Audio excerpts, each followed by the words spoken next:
Bonsoir à tous et bienvenue dans ce journal du lundi 6 janvier 2014. Tout d'abord, Delta TV vous souhaite à tous une très bonne année. Voici les titres de ce premier journal. On commence avec les agriculteurs de la région en colère. Ils l'ont fait savoir jeudi dernier dans les rues de Dunkerque. 100 ans et 154 descendants, Julien Bourrel, nouveau centenaire launois, a été mis à l'honneur ce week-end à la mairie de Lonne-Plage. Et puis nous sommes allés à votre rencontre pour connaître vos résolutions pour l'année 2014.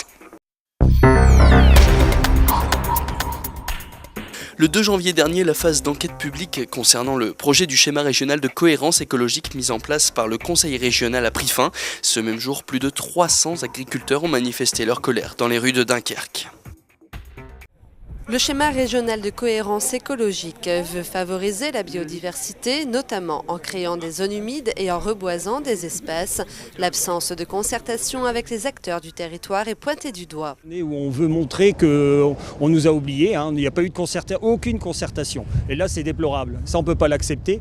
Et que c'est un dossier qui est déposé, mais où on ne peut même pas s'exprimer. Moi, je suis venu avant le 15 décembre voir en mairie de Dunkerque, où on n'avait même pas le registre pour y mettre des annotations. Et ça, le cahier de doléances, il doit être accessible. Et ça, c'est quand même grave qu'on n'ait pas mis le cahier pour signer ces remarques.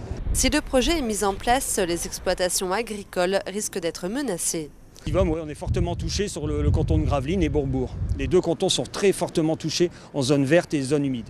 Très fortement. Alors, les répercussions que ça va avoir, c'est aujourd'hui une moins-value sur les territoires agricoles, une très grosse moins-value. Aujourd'hui, aucun avenir pour nos jeunes demain. C'est pas avec du boisement ou des zones humides qu'on va nourrir le territoire.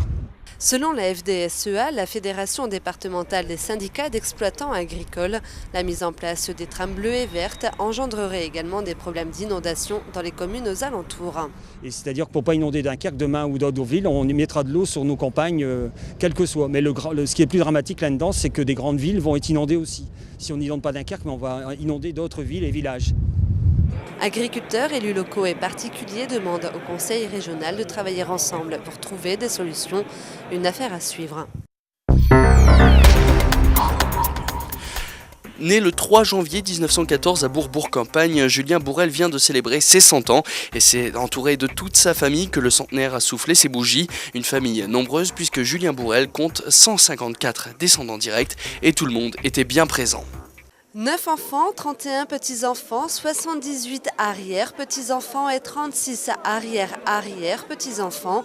Ça en faisait du monde pour célébrer le centenaire de Julien Bourrel. Et la mairie étant trop petite, la mise à l'honneur s'est déroulée à la maison des anciens. Et dans ce genre de cérémonie, l'improvisation prend toute sa place. On improvise complètement, c'est fonction du centenaire, de la famille, des gens qui sont là bien sûr. Donc là c'était particulièrement agréable parce que Julien Bourrel a encore toutes ses facultés mentales, il a chanté, il a joué de l'harmonica, donc là on essaye de le faire participer au maximum parce que c'est lui le centre d'attraction aujourd'hui, c'est pour lui qu'on est là, et puis je réduis mon discours d'autant, et quand c'est autrement, je parle un peu plus, mais là franchement aujourd'hui je n'avais qu'une envie, c'est qu'il monopolise le micro, l'assemblée pour fêter dignement ses 100 ans.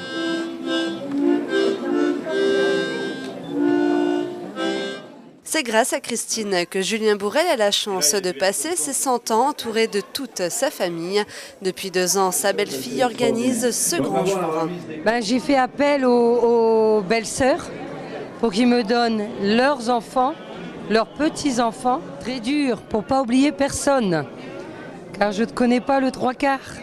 Durant 2 ans, Christine Bourrel a tenu secret cette fête d'anniversaire et ce n'est que la veille que le centenaire a su ce que sa belle-fille préparait. Le beau-père était au courant qu'il y avait une réception à la mairie, mais pas à la salle Rommel, car il voulait le faire au Flinch, avec quelques personnes, pour lui une 20aine. Et c'est le cœur rempli de joie que Julien Bourrel a soufflé ses 100 bougies.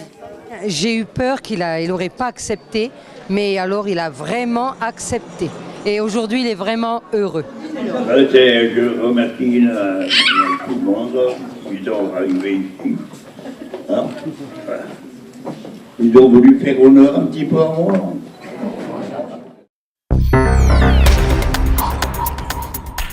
Le 24 décembre 2013, on célébrait les 70 ans du débarquement sur la plage de Petit-Fort-Philippe d'un commando franco-anglais venu de Grande-Bretagne. Élus, vétérans et une centaine de personnes s'étaient réunis au pied de la stèle, route de l'aquaculture. Le 24 décembre 1943, vers 2h30 du matin, 9 hommes du commando Kieffer débarquent sur la plage de Petit-Fort-Philippe pour reconnaître les défenses allemandes. 2 d'entre eux meurent noyés, 2 autres sont capturés puis fusillés. La mission est un échec, mais les survivants réussissent à se cacher chez leurs familles ou leurs amis. Le 24 décembre 2013, c'était le 70e anniversaire de cette opération. Une centaine de personnes ont assisté à la cérémonie commémorative au pied de la stèle, route de l'aquaculture à quelques mètres de la plage. Malgré le vent et la pluie, les représentants des associations d'anciens combattants et des élus de Gravelines et de Grand-Fort-Philippe ont déposé des gerbes de fleurs en souvenir de ce raid.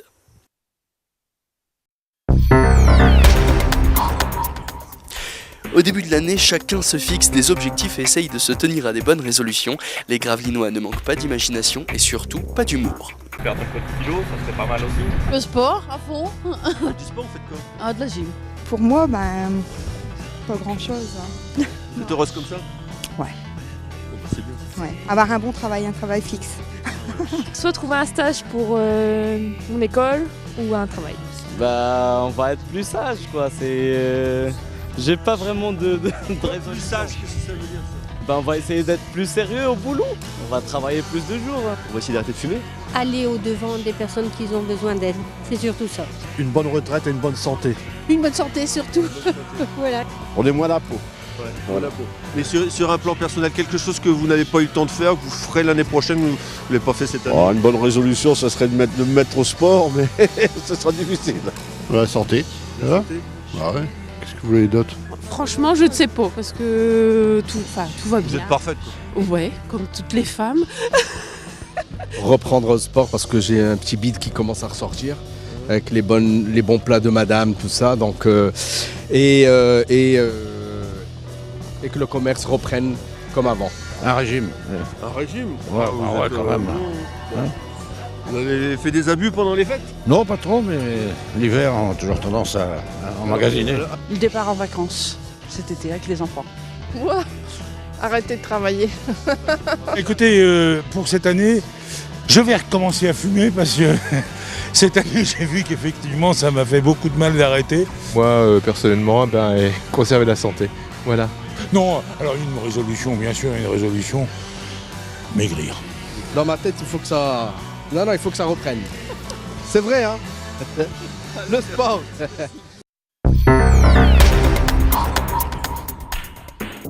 Ce jeudi et ce vendredi, le Diabétobus proposera des dépistages à Petit-Fort-Philippe. Comment savoir si on est une personne à risque et comment se faire dépister? Vous saurez tout dans le reportage de Patrice Bernard. Le Diabétobus est de passage à Petit-Fort-Philippe pour proposer des dépistages gratuits du diabète et suivre les personnes déjà diagnostiquées. Dans le Nord, le diabète touchait 5,4% de la population en 2009. Le diabète, c'est quand on a trop de sucre dans le sang. Donc il faut absolument le soigner parce que c'est une maladie silencieuse et donc on s'en aperçoit uniquement quand on fait un dépistage ou alors lors d'un bilan sanguin, on fait la glycémie parce qu'il n'y a pas de signe. Donc il faut prendre en charge rapidement la maladie pour éviter d'avoir des complications. En France, 400 patients sont diagnostiqués chaque jour. Autrefois, le diabète touchait principalement les plus de 45 ans. Il touche maintenant toutes les tranches de la population. À partir du moment où on est en surcharge de poids, donc on a pris du poids, surtout au niveau abdominal, qu'on est plutôt sédentaire, qu'il y a des antécédents dans la famille, on est à risque de devenir diabétique.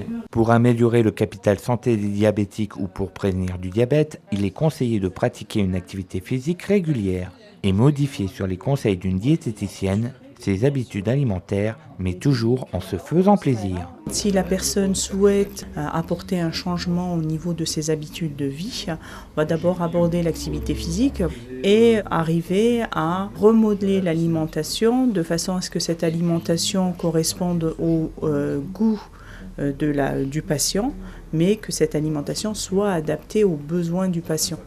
Donc c'est mettre des légumes à chaque repas et un féculent, en ciblant les légumes que le patient ou la personne apprécie. C'est plus par des moyens très simples de changer quelques éléments et continuer à poursuivre ces changements pour arriver à une alimentation adaptée.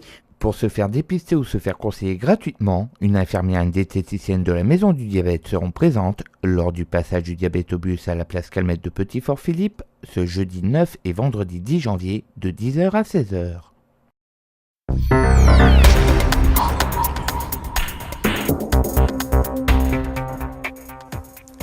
Voilà, c'est la fin de ce journal. Merci à tous de l'avoir suivi. Tout de suite, vous avez rendez-vous avec le meilleur du Delta Sport de la première partie de saison. Très bonne soirée à tous sur Delta TV.